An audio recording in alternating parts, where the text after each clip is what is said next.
So, meron akong 1 cup na basmati rice. Ito yung ginagamit nila pagluto sa biryani or kabsa. So, binabad ko na yan mga kakusina overnight. At syempre, kinaumagahan ay sinala na natin siya. Tinanggal natin yung sabaw.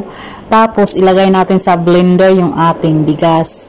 At syempre, lagyan din natin ng sabaw para naman madurog yung ating bigas sa ating pagbiblend. Ayan, ilagay natin yung kalahati lang. O kunti lang para lang malagyan ng sabaw yung ating. Then nilagyan ko siya ng asukal, yeast, 2 itlog at saka yung ating gata. So gata ang ginamit ko diyan. Then i-blend lang natin siya hanggang na mag-smooth ang kanyang texture. O di ba? Ayan na siya.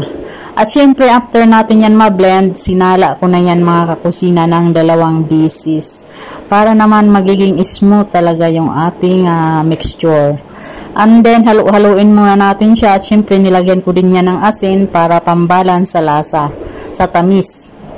Ayan. Then, halu-haluin natin siya ulit. Tapos, i-transfer ulit natin siya sa ating pitchil para naman mabilis ang pagsali natin sa ating mga puto molder.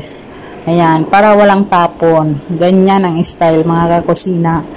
So, ayan na, ganyan na siya. Then, isalin lang natin siya isa-isa sa ating puto molder.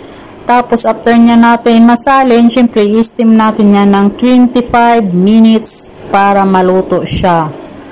So, at ayan na siya, o, diba? Medyo hindi siya napuno kasi ang ating paglagay kanina ay kalahati lang ang nilagay ko sa bawat molder.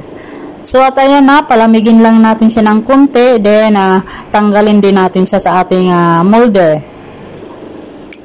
At ayan lang mga kakusina for today's video. Ayan, thank you so much for watching. And please follow my page and subscribe to my YouTube channel. Ayan. See you on my next video. Ayan, kainan na. Bye. Ang sarap-sarap.